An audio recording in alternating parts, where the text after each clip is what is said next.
Good evening, Honorable Minister of Foreign Affairs, Tanya, Abesundara, and the rest of the members of CUBA. Sorry, Your Excellency, Excellencies, friends. Since we got here, President Trump has increased the tariffs to India by another 25%. The chairman of the EDB is smiling. So this is an unpredictable world. I think that's the main thing that we need to keep in mind. What's happening tomorrow, we may not be able to predict today.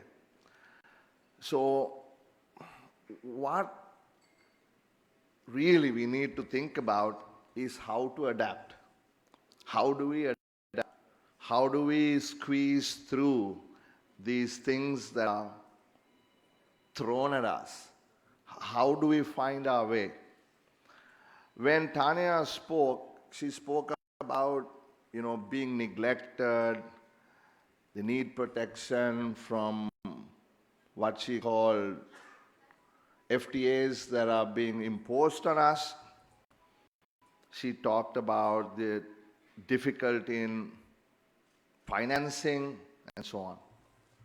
Mr. Lakmal Pereira alluded to two things. One, he said, I want help, Honorable Minister of Foreign Affairs. I need help. And two, he wanted the bankers to be mindful. You see, when we were in the Ministry of Foreign Affairs, we did a survey. I sent out a survey to Honorable Minister, sent out a survey to ambassadors in all missions.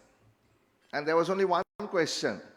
Could you please let us know how many presentations you made to corporate boards during the last 12 months? And the collective sum of presentations came to zero. Zero. So we said, there's a problem here. SMEs and others want their products and services to be sold in foreign countries. That's what we did today. We created a website, and this is going international. If our missions are not promoting us, then obviously, that baton is not being taken over by the next person and the relay is stopped. So we asked them, why? They said, look, we're not trained to do this. We talk about culture, we talked about history, we talk about tourism. Trying to sell products or to bring FDIs is not really something we have been trained to do. So we start out by giving them small presentations. Try to make these presentations at business councils and places like that. And then one day, we were having beer. A guy called Matt Andrews. He used to be and continues to be professor at the Kennedy School at Harvard University. And I told to him, look, Matt, we have a problem. Can you help us? He said, what? Our ambassadors, our foreign missions are telling us, our commercial counselors, that they don't know how to do this. So we thought about it, and on the 7th of March 2017, Harvard University's Kennedy School launched its first economic diploma program.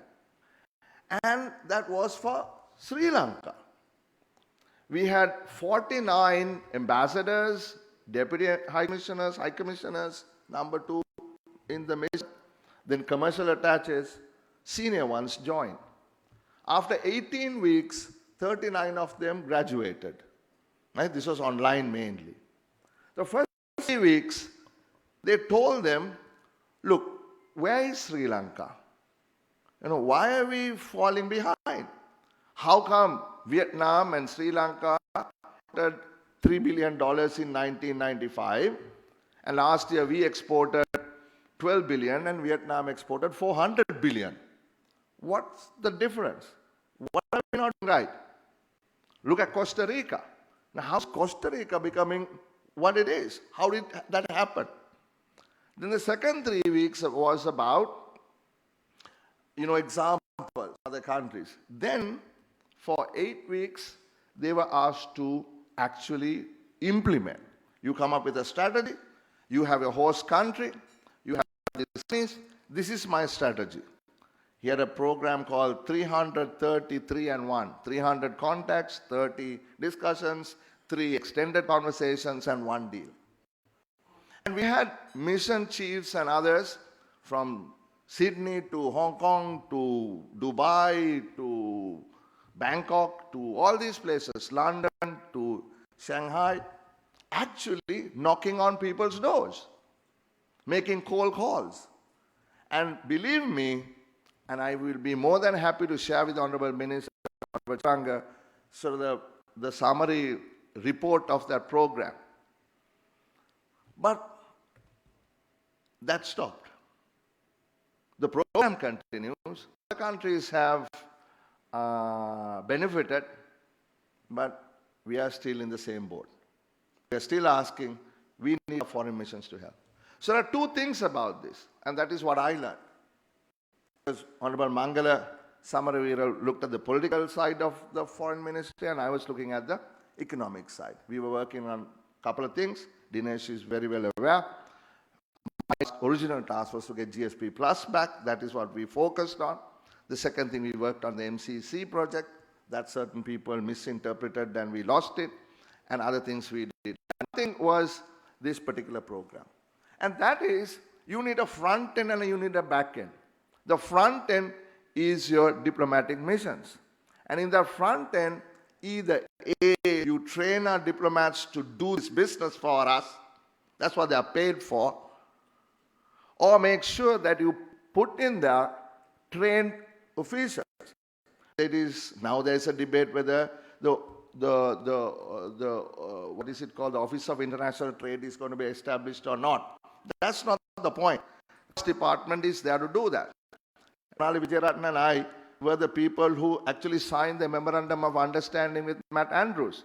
So it doesn't matter what you call the beast exists. So use it. Right? So the back end then becomes the BOI, the EDB, the Commerce Department, the Central Bank, the Treasury, all of that. And the front end is a diplomatic mission. And what we found was, unless they worked in unison, that the back end always threw to the front end information that they need to use, sell their SME business overseas, it didn't work. You cannot work in compartments. So my advice to you, Honorable Sir, is that about it in that fashion. The model needs to change. We're working in silos. And working in silos is not bringing us the benefit we require. Right? And the second point that I want to make is about the banks. You know, I won't name the bank, but my first job was in a bank. I thought I knew things. I went there, and I was the chief economist and treasurer of that big bank. It's a development bank. First day I was there, old gentleman is now gone. May his soul rest in peace. He called me. He said, I said, who are you? I said, sir, I'm the new guy. He said, what do you do? I said, I'm the chief economist of this bank. Because he was not around during the time the interviews happened. So tell me, I say, how do you give a 10 million rupee loan? So I was very happy. I said, so the entire downstairs, a bunch of engineers in that bank. They look at the project reports, they do all the analysis, they look at the cash flow, and then we give the loan. That is now how you give a loan. I say, you are redundant, go away. So my first day, I was very upset.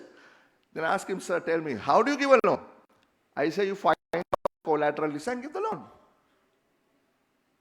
So that development banking model has to change. And I know there is a debate that development banks need to be recreated. And I'll tell you why that model won't work. The old model of development banking was financed by long-term money from development partners. World Bank, ADB, DEG, FMO. But now, after we became a middle-income country, we lost the access to these facilities. So, development banking is not about a bank. It is about banking. And every bank can actually provide development banking facilities if and only if they have access to long-term finance. There are lots of bankers here. We can debate it. But my premise is that is the key. Right? Now, where do we have long-term finance? If you really look down, what is the size of the Employees Provident Fund? Something like 4 trillion or 4.5 trillion. And it invests 95 to 96% in